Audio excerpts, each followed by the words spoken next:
Hello, my viewer. Welcome back yet to another episode of Chomba Talk. You are very much welcome. Today we are recording this program at a petrol station called Promise.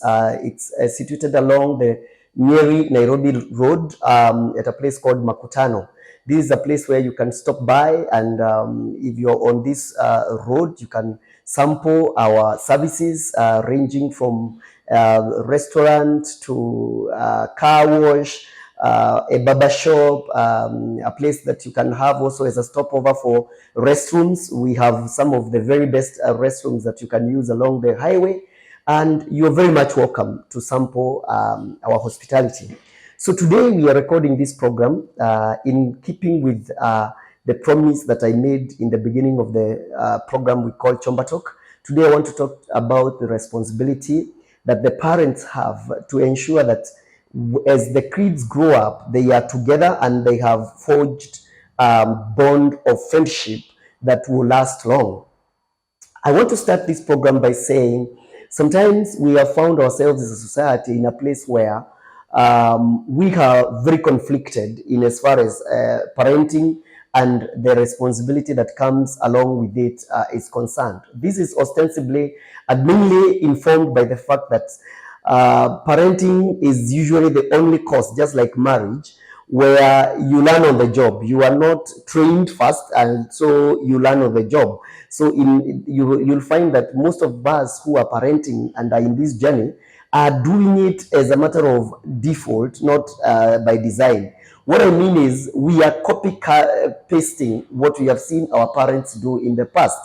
And this makes us also run the risk of not only copying the good habits, but also the bad habits that those that came before us did or found themselves in, either by design or by default, now becomes part and parcel of our parenting journey. And this informs the reason why sometimes the more we think things are changing, the more they remain the same. I want to add my 50 cents contribution today on this topic of parents, the relationship between parents and their kids.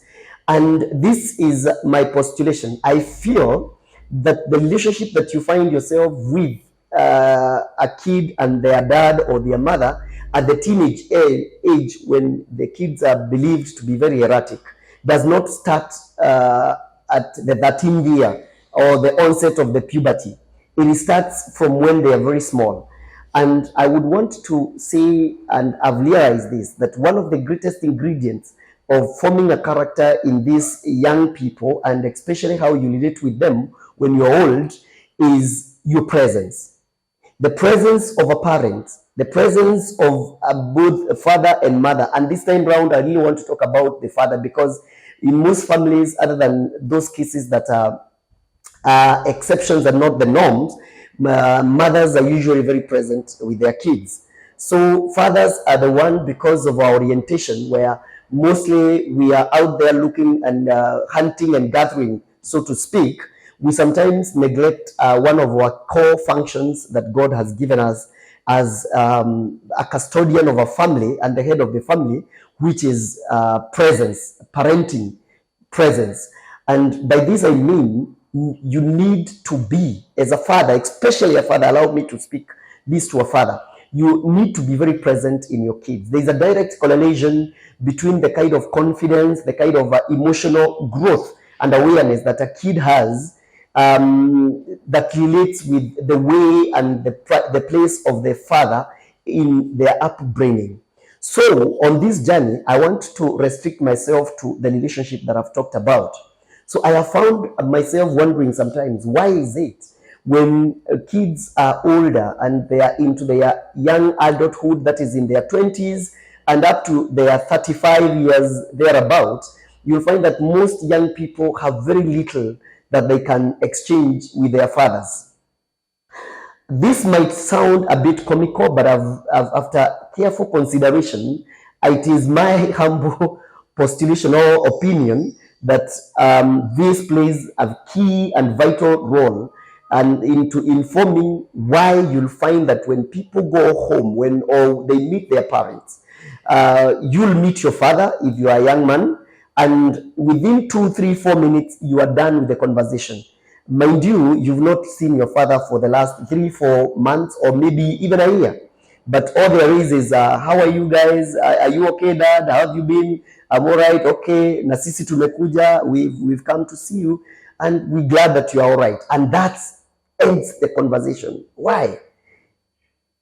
At the same time, this person, this young man or this young adult or this young woman will go and see the mother, and they will sit around a fireplace, for those of you who come from where I come from in the villages, or they'll sit at the table room or wherever it is, under a tree or wherever, and they'll have conversations for hours, endless conversation for hours, talking about basically not very, very important things, but just things that makes a relationship thrive. My thinking is this distance between father and their daughter or their sons starts from when they are very young. Because by orientation, men, we grew up seeing our fathers who came before us coming home probably once in a week, because they work in Nairobi or they work wherever they work, and they are not able to be there with us 24/7. And they are not to blame entirely, because before then, our grandfathers used to work in Muzungu's either construction companies or houses, or they used to work in the army those days, the Queen's or the King's Rifle, but then. And so our grandmothers used to stay in upcountry, and our grandfathers used to come home once in a month or once in every 2 months. So our fathers took this to be the habit, and they believe that a man should be working out there and come back home once in a long time. So by default, rather than by design, our fathers adopted that. And you'll find that even when they are in a distance that is not very far, they still prefer to come home every once in every week or every weekend or every end month to keep in consistent with the behavior that they saw their fathers with.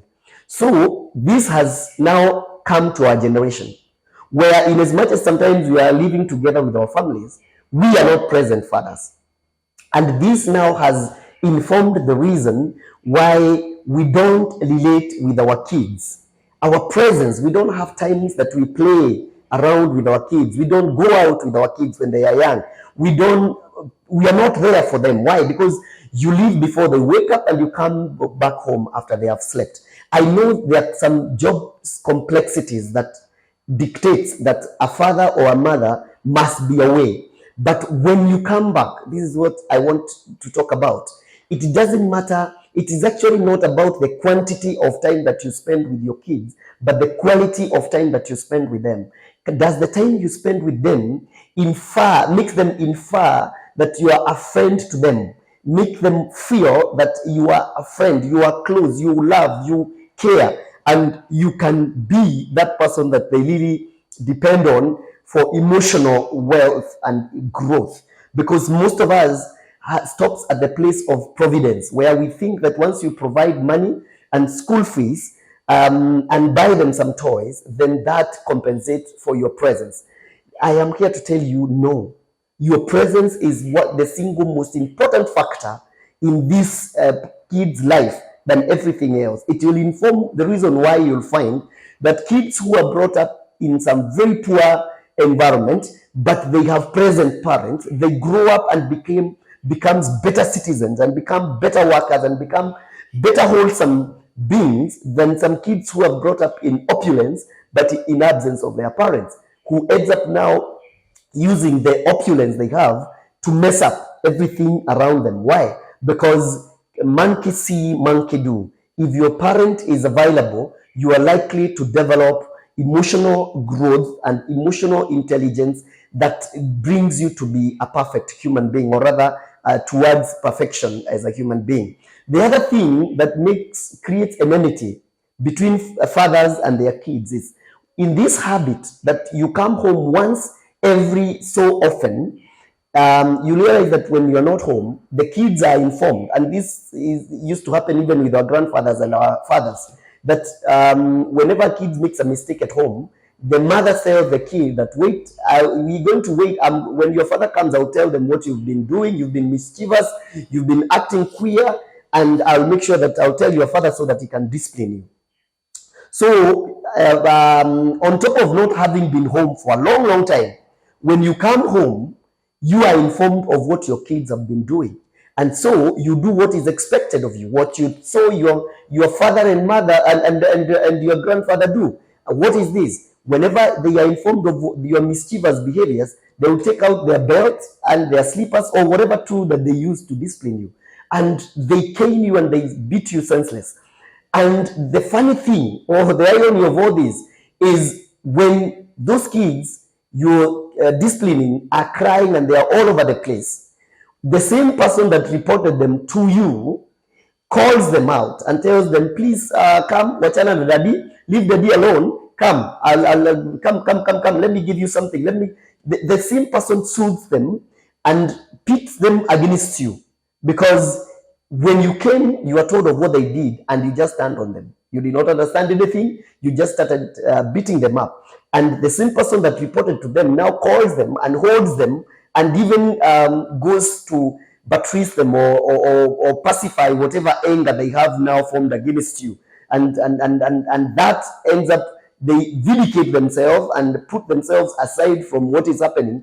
And you are painted a terrorist in the eyes of these kids. So anything that you do, anything that you take to do in the eyes of these kids, you are a terrorist. I am here to tell you, a mother and a father are equal disciplinarian in a house. Whereas a father has that bigger responsibility, I have come to think or to feel that a mother must and should discipline a kid for the mistakes that has happened in her presence. Whereas a father needs to discipline these kids for a mistake that has happened in their presence, or that which the kid has consistently done in defiance of the mother. But you must also, as you seek to discipline your kid, you must make them understand why you are doing it and how it should be done in a humane manner. Because if you don't do that, your kids now start growing some distance. And whenever they see you, they see violence. Whenever they see you, they see this person that they cannot reason with. Whenever they see you, they see this person it's either their way or the highway. And when they become of age, and especially when they have these growth hormones and they are trying to find themselves during their teenage, they can easily become very defiant. And anything you tell them, they defy, whether good or bad. They want to defy, in trying to stand up against what they have felt has been like an abuse to them. So I am talking about to you, my fellow dad, that if you're out there, please don't be very quick to fight. It is very important, and I advocate that it is very, very important to discipline kids. But as you discipline them from a point of knowledge, understanding all these emotional things that surrounds parenting, so that you do not become an enemy in trying to discipline. Your kids must, if you discipline your kids the right way, when they are older, you are likely to hear this: I thank God for my dad because of the way he used to discipline me. I am who I am today because of the stand my father and my mother took. But that can only happen when you discipline within reason. You don't jump into conclusion. Make sure that the person that you are disciplining understands why you are disciplining them, not just because you've been told something they did and you just jump up and start caning them. Make sure that they understand. Otherwise, you'll be labeled terrorist in your own home. Thank you very much. That is all that I have for you today. You can catch us up at Chomba Talk on our YouTube channel, Chomba Talk, and you can also catch us on our other social media platform. For instance, you can catch us on Facebook, Martin Chomba. You can also catch us on Facebook, also Chomba Talk. And then TikTok is also available. Instagram is also available on both Chomba Talk and Martin Chomba. Karibu sana, and keep it Chomba Talk. We are very proud here at Promise to give you a stopover as you go towards Nairobi from Nyeri or from Nanyuki or whatever Mount Kenya area that you are moving towards Nairobi. You can have a bathroom rest here. You can have some snacks here. You can have a meal in our restaurant. You can have your car washed, and you can refuel on your way back to Nairobi. God bless you, and keep it Chomba Talk. Thank you.